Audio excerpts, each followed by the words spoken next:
Welcome, everyone, to today's webinar, Agentforce at Scale, how MuleSoft Agent Fabric connects, orchestrates, and governs enterprise AI. Thanks for joining me. I'm your host, Nick Cavalancia. Enterprises today, of course, are racing to operationalize agentic AI, but isolated agents rarely translate into enterprise value without secure access to systems, trusted data, governed execution. And that work of scaling AI agents is emerging as an integration, orchestration, and architectural challenge as much as it is an AI one. So in today's session, we're going to explore what it takes to move from experimentation to governed enterprise scale execution and how MuleSoft Agent Fabric connects, orchestrates, and governs AI across the enterprise.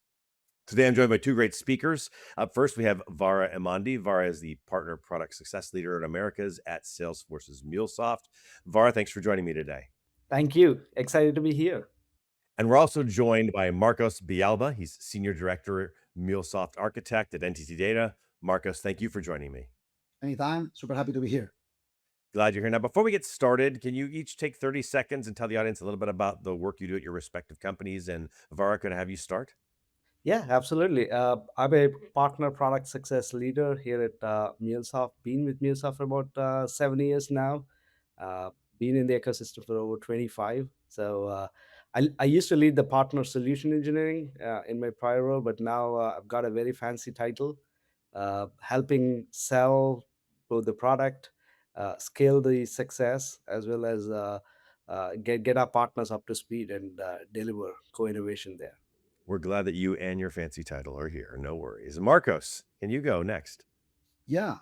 So my role is MuleSoft Architect. Have been in the technical ecosystem like pretty much 25 years from starting Java times in the last 10 with all this beautiful API cloud integration space. Loving it. And I hope I can add some value to this amazing webinar, and happy to be here again. I'm glad you're here as well. I think you will add something definitely. Let's jump into that conversation here. Vara, I'm going to start with you. Agentforce, of course, has accelerated the conversation around agentic AI, but many organizations are still struggling and they're trying to move beyond pilots. I remember the MIT data from late last year that said, I think it was something like only 4%, maybe slightly a little bit bigger than that, of AI projects actually come to fruition. So why is scaling AI agents proving to be so much more difficult than just building them? Well, I'll probably take that one first. I think because it's something that is near and dear to me, and I hear this all the time. I think first things first. The thing that nobody really talks about is building an agent is actually the easy part, but what's hard is really trusting it at like 3 a.m. when it's taking action on your ERP when there's no human anywhere near that station, right? I think that's the honest answer, that building an agent is the actual usual part, but trusting it is the biggest one. And when I actually think about it, I see that we see a lot of companies starting the AI initiative as a pilot but failing at scaling the AI. And that is and when they do that, they have this agent sprawl all the time with so many agents scrolling across every single thing in their own species there. So every team is building their own agent, every team is actually owning their own connections, their own way of governing it, and then 6 months in, nobody can actually tell what's running or what has access to what other system, and why is it even making a decision that it is doing it. And I'll also bring you an example of a real cool story from Assemble. They are a work orchestration company. They actually built a lot of agents, as you can think about. In fact, their number one company initiative was about shifting about 300, I think 300 of their employees workload to digital agents. So they were all in on AI, but the problem wasn't the AI. It was that every single release that they were releasing it out over a 6 month window, it really needed a big of security review, and and quickly they realized that tokens were out of control, agents were running with zero oversight, and that is where they really struggled hard to make their POCs going in. So the last line that I would say is adoption is the real goal. Deployment is not. And oftentimes we just fix out our eyes on just deploying it and feel like, okay, we got into production, but it isn't. I think an agent is only real if a team cannot live without that agent in production, and that is what we all have to think about, and that's the real hard part. To just to add to something that Vara said, I think that the world sprawl. We have been that we have seen that before, and probably we will talk later about this. But um, whoever's in the industry knows about this. So, Marcus, there's an interesting parallel that I do want to talk about that you touched on actually so briefly in your introduction, and that was the fact that you had been in this industry back to a time when there was APIs. And I remember I've been in IT for 30 years now at this point here, and there's an interesting parallel between today's agentic AI journey with when the industry moved from point-to-point integration to API-led connectivity, decades ago, if you will. Do you see the transformations being similar? And maybe assuming that you do, what lessons can organizations apply as they try to think about building an agentic enterprise? Yeah, 100%. I think that 20 years ago we were into point to point, right? Long time ago. Um, at some point we hit a technical wall in here, and then is where well, we started talking about APIs. It was the need. This is a decade ago, right? It was the need to govern and monitor and have all the APIs with some type of governance in order to avoid all these chaos, because each API has um, a definition, it has an interest, it has an endpoint. So you need to have all them together, governed, controlled into some type of new layer. So I think that that is exactly what is happening today. Today, where the companies, most of them, they have somewhat controlled their API ecosystems. Now we start talking about a new sprawl, which is the agent sprawl. You look around and there is agents all around the place. And well, one, maybe you can control it.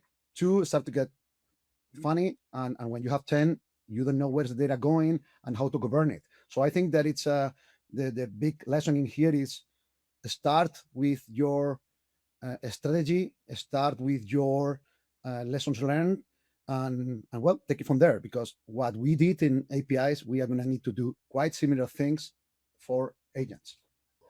Marcos, that's a great illustration, and I'm sure you and I have lived through this API led connectivity parallel, and we are seeing this as well. But I think there's something that I also want to add to that, is that the organizations that are really winning the that even have won the API led connectivity battle were not always the fastest to build the APIs, but they are the actual ones that build ecosystems that other teams could actually reuse those APIs and trust those APIs more importantly. And that's exactly where I think agents are also going to get played in, because it's not just the agents thinking about it, but it's more about, can you actually see what's the agent actually doing. And if I were to give a classic example, you actually can see the same thing play out with the likes of SAP. For years, SAP was essentially a black box. There were no clean contract for AI to work with. I think the API led connectivity is now opening up that integration layer that it can now unlock, and agents can actually read and write from SAP really reliably and, more importantly, securely, with a full audit trail. So I think APIs are gonna play real big value add here, and I think it is just gonna be a big unlock for the AI layer there. And just to add, I think that more agents is going to mean more APIs, which to me it's fun and I love it. But the we need to have the tools to govern them all. If we get them loose, it's going to get crazy. So yeah, Yeah, 100%. you're absolutely spot on there. Yeah.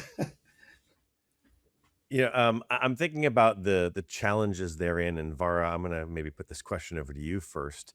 I know that you've worked with customers that are already adopting MuleSoft Agent Fabric, and without getting into customer specifics, because we don't want to necessarily name names, but are there common patterns that emerge around the successful initiatives using MuleSoft's Agent Fabric? And if so, sort of what are the readiness factors that separate the scalable programs from the, I don't know, I'll call them the one-off demos, the ones that sort of work but couldn't get to production and scale? I'm so glad that you actually asked the question. Just today, I spoke with another customer that I had the same kind of an experience. I think, but if I were to put a perspective to the question that you asked, I think across all of my customers that I work with, I think I can definitely say there were three patterns that consistently separate from the ones that actually scale to the ones that actually get stuck at that demo stage. And if I were to say what was the first pattern, I think, and this is a $1 billion publicly traded education company where governance first really wins the deal, and that's the first pattern. We had the CTO really walk in, and there was just literally one single requirement, which was governance, and that's it. No feature list, no demo request, just that can you actually govern our agents there? And that conversation really closed a net new deal. No demo, no POCs.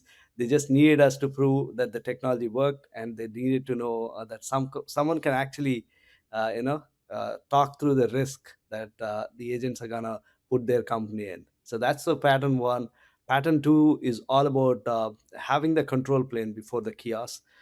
So this one is it's I think it was a $20 billion global healthcare company right there, where we had this pattern of getting the control plane in before the kiosk starts. Is how I would put that in perspective. So essentially, the company was actually planning to build their own orchestration layer from scratch because we all love our vibe coding tools, and we would all have built a lot of AI skills over the past 18 months or so there. But when we actually showed Agent Fabric as that ready-made MCP control plane, and their CIO ended up that mandating MuleSoft as that enterprise-wide platform because now you can actually see all of them in one single plane. So instead of reinventing the wheel, they actually saved from doing that with just putting on the product in. And Agent Fabric exactly looks and acts like the air traffic controller, where the ATC is the same for whether the plane is a Boeing made or an Airbus made, whether it's Southwest or whether it's JetBlue or Delta. It's still the same air traffic controller, and it still has that full map of everything that is landing and taking off. So Agent Fabric was actually the one that saved there. And finally, the pattern three I can think about is speed through reuse. And this is a very publicly open use case out there that we've been talking about. Absolute, they are a partner and they're also a customer, and they are actually shipping Agentforce agents, and they got Agent Fabric in place daily now, and they have all the agents set up in their registry, and the broker is set up, and every new agent that they're building in, they're just reusing that model, which is breaking that one-off demo ceiling there. So it's not 100 different set of agentic projects. It's actually a compounding platform that they built in. So those three patterns, I think, are the need of the hour.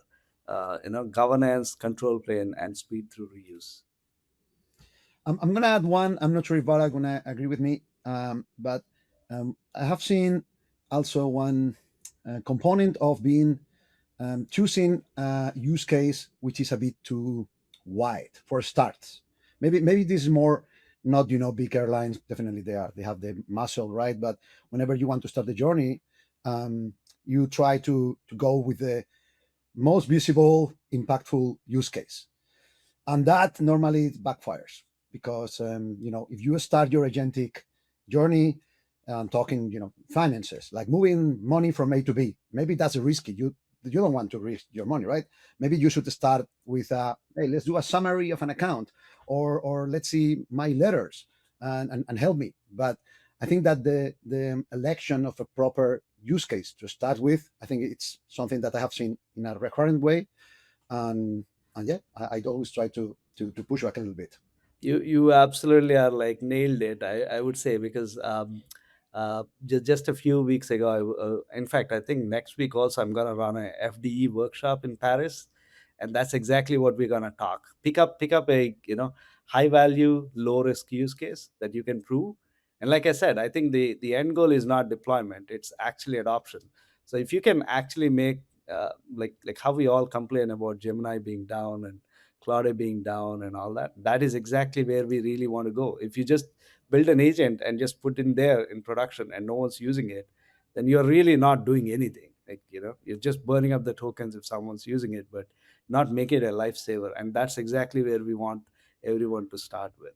So you kind of summarize it right. Perfect. So if we continue the conversation past those patterns that are emerging to helping organizations get to a scalable program, if we think about actual implementation, and Marcos, this is for you. If we think about an implementation perspective, what are some of the big challenges that organizations face when they're trying to move from, let's say, like a successful proof of concept to an actual enterprise ready deployment? And maybe another way to put it is like, what should organizations have in place before scaling? We heard Vara say before things like having a control plane. What else should they have in place in order to get from that proof of concept to the enterprise ready deployment? Choosing the use case is one of the things that you have to have in mind, and probably it's one where you need to start with, or at least one of the starting points, right? So I think that I'm not gonna, let's say, go deeper on that one. I think it's clear. Like, please choose that one wisely because it's gonna be important. Um, Secondly, it's, well, we have touched the topic a couple of times. API readiness. You need to have a healthy API ecosystem already in place if you want to start talking about agents. Um, it's not about the number of endpoints that you have. It's not about you have 100 or five. It's about probably the quality, right? Every single API needs to be well documented, well monitored, well governed, um, and that requires effort, but an effort that needs to have done before in the time, right? We talk like the whole API conversation started a decade. We don't mean that you need to have to start this journey 1 week, one decade ago, but definitely you, whenever you start your agentic journey, and if you want to guarantee success, you need to have some homework done. And I guess that is one of the things that I'm doing with current customers, like trying to understand their API readiness. Like, um, we hear a few times, like, "Hey, we want to jump into this agentic journey," and it's like, definitely we can help, but let us see where we come from, because maybe we need to do some tweaking and some tuning before starting the what everybody has in mind, the typical window, like, "Hello, I want this to be done," right? This agentic interaction. So I think that that's probably the second part, the API readiness. And also I think that we need to have in mind, it's more of a change set probably on mind. Governance changed from the API times to the agentic times where we are. Where in API times, maybe the question that you will be doing to yourself when govern an API, it is, do you have access to use it? Maybe you get some metrics. The APIs, they are deterministic by nature, so you know what they're going to respond. So that is going to change, because right now, if you start an agentic interaction based on their non-deterministic nature, maybe you start to agents chatting each other, and you get X amount of money burned in tokens because you didn't control what guardrails you are using to them to talk, right? Or this is just an example, or you don't include the limits into those agents in order to don't talk about this or that, or you don't have the correct user, and I am canceling, using Vara's example, other guy flight. you know um, those type of things are governance topics for new world that are not exactly the same that they used to be. So I think that's a mindset that we need to try to communicate to our customers. Like, governance needs to be there, it's a must, but it's going to be a bit more complex. I think that that's going to summarize one of the few things we can add in terms of implementation. Yeah, and from a product standpoint, I think I would agree. It's visibility first, orchestration second, and I think definitely governance all through across. And funny that you say this, because and I think it's worth sharing. And it literally just happened. We have agent graph that went GA 2 days ago, July 7th, and that really introduces deterministic parallel tool calling with a Python based engine, and that really cuts out the agent determinism and the hallucination. It cuts the hallucination, and it almost gets you the startup time dramatically as well, cuts it out. And I think we're also seeing that infrastructure maturity that's making that enterprise scale deployment actually more reliable and not just possible there.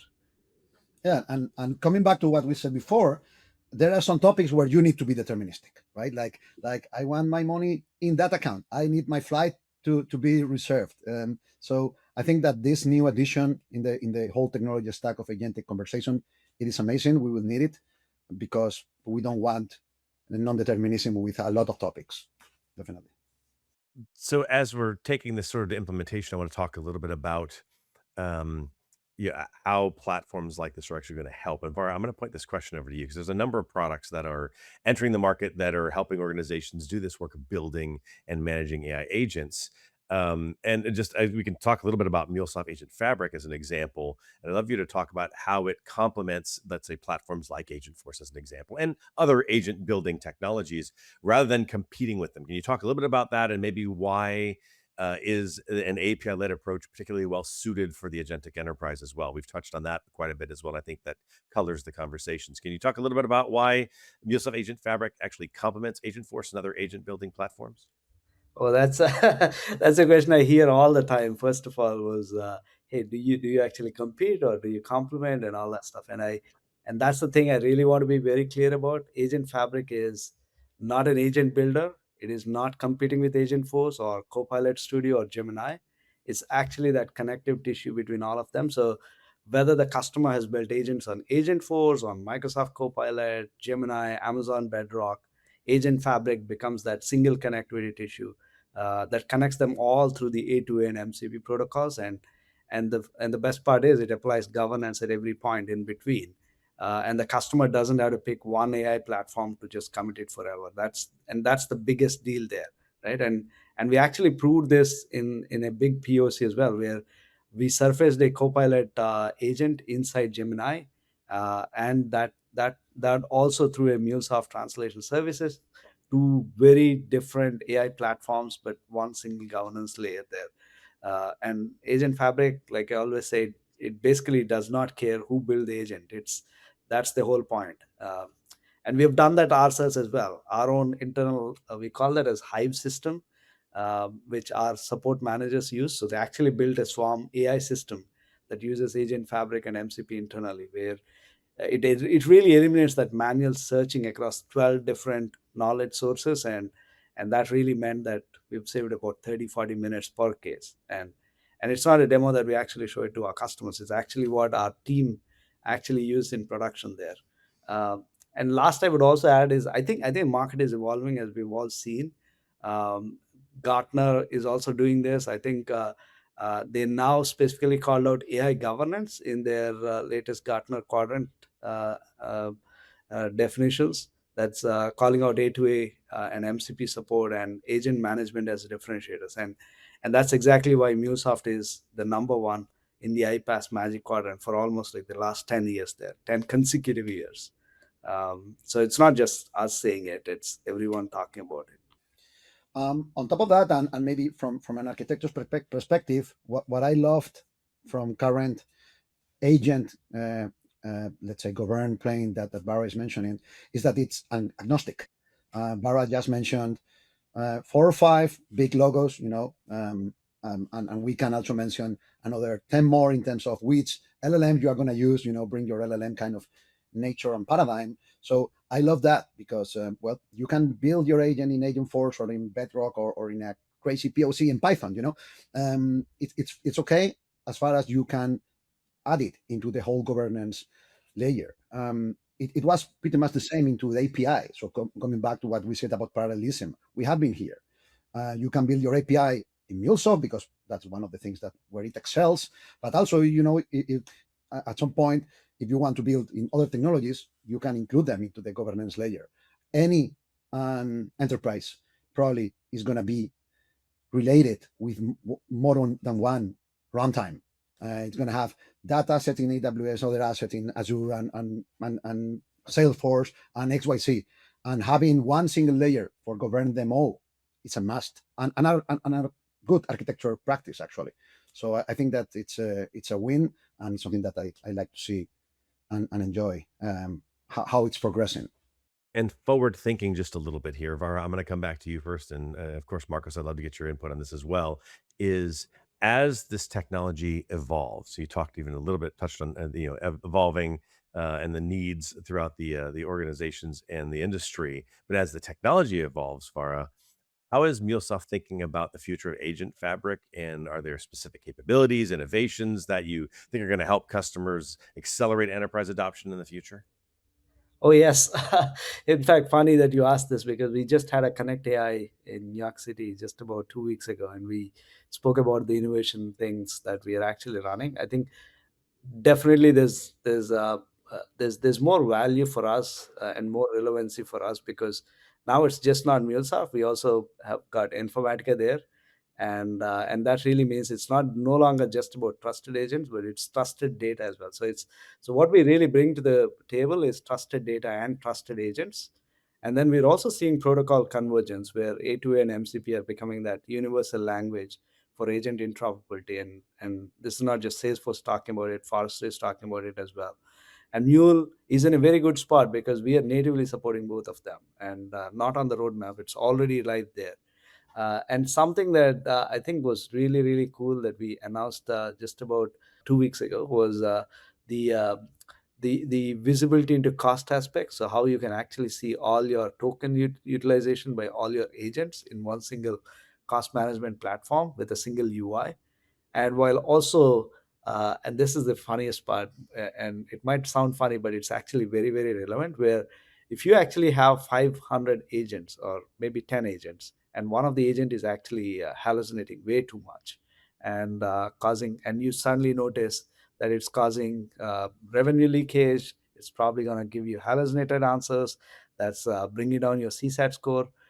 We're now going to introduce something called an agent kill switch, where at the toggle of a button or click of a button, all traffic actually, to that agent gets blocked, which means that that agent, of course, is not working, but you're safeguarding yourself from your reputational damage and all that stuff. So lots of exciting stuff that is definitely coming in down the pike. But I think that deterministic behavior, and then this trusted data and trust agents with protocol convergence, I think those are the bigger things. And I love how fast this agentic conversation and times that we live is going, because if you check how old are the MCP or agent to agent specifications, they are not even 1 year old.